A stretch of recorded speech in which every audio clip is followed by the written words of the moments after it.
बिना जमानत के भी अब कोर्ट में हाजिरी माफी एप्लीकेशन दे सकते हैं। जिस भी व्यक्ति के ऊपर कोर्ट केस चल रहा है और जमानत नहीं हुई है फिर भी वो कोर्ट में पेश नहीं हो सकता है, ऐसे व्यक्ति के लिए तो बहुत ही ज्यादा जरूरी है इस जजमेंट को जानना। लेकिन जिसके ऊपर भी केस चल रहा है, चार्जशीट जमा हो चुकी है और वो बहुत परेशान है कि अभी मैं कोर्ट में जाऊं तो कैसे जाऊं, तो परेशान ना हो, आपके लिए जजमेंट लेके आए हैं सुप्रीम कोर्ट का, जिसमें के बहुत ही बढ़िया जजमेंट ऐसे लोगों के लिए दिया गया है। क्या था जजमेंट, क्या थे केस के फैक्ट, पूरी जानकारी देंगे। लेकिन उससे पहले चैनल को सब्सक्राइब कीजिए, वीडियो को पूरा देखिए और शेयर भी कीजिए। देखिए 1 मई को सुप्रीम कोर्ट में ये केस जाता है। कई एसएलपी होती है, एसएलपी नंबर आपको स्क्रीन पे दिख रहे हैं। यहाँ पे कई एसएलपी की सुनवाई की गई और काफी लीगल इशू पे चर्चा भी की गई। लेकिन हम चर्चा करेंगे कि ऑनरेबल सुप्रीम कोर्ट ने 205 के संबंध में क्या कहा है। केस के फैक्ट जान लेते हैं। इसमें दो लोगों के बीच एग्रीमेंट होता है, एग्रीमेंट टू सेल, और बयाने के तौर पर कुछ पार्ट पेमेंट भी ले लिया जाता है।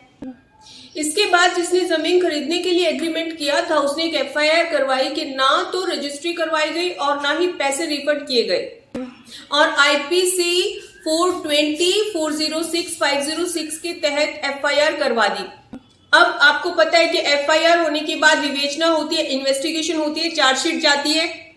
अब आपको बता दें, during the investigation Allahabad high court में 482 के तहत एफआईआर क्वेश करने के लिए याचिका फाइल की गई और हाई कोर्ट के द्वारा अरेस्ट स्टे कर दिया जाता है और ऐसे में जो है चार्जशीट आ जाती है। चार्जशीट क्वेश्चन के लिए हाई कोर्ट जाते हैं, लेकिन हाई कोर्ट उसको डिसमिस कर देता है। अब इसके अगेंस्ट वो जाते हैं ऑनरेबल सुप्रीम कोर्ट। अब हुआ क्या, यहाँ पे चार्जशीट आने के बाद एप्लीकेशन दी गई वकील के द्वारा एग्जम्पशन की, कि वकील की व्यक्तिगत, जो वकील ने एप्लीकेशन दी थी एग्जम्पशन की, कि जो भी व्यक्ति है कि अभियुक्त की व्यक्तिगत हाजिरी माफ कर दी जाए और थ्रू काउंसिल हाजिरी एक्सेप्ट की जाए।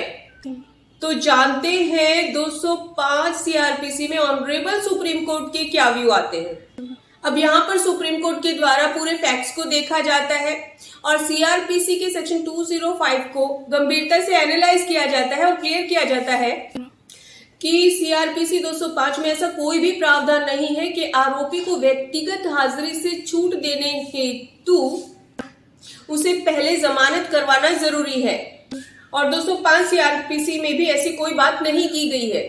तो आपको ये तो क्लियर हो गया होगा कि आप भी बिना जमानत के अब कोर्ट में हाजिरी माफी एप्लीकेशन दे सकते हैं। फिर भी अगर आपकी कोई क्वेरी है तो आप हमसे व्हाट्सएप नंबर पर अपॉइंटमेंट लेकर बात कर सकते हैं। हम आपकी जो भी प्रॉब्लम है, लीगल प्रॉब्लम है, उसको सोल्यूशन करने की पूरी कोशिश करेंगे। धन्यवाद।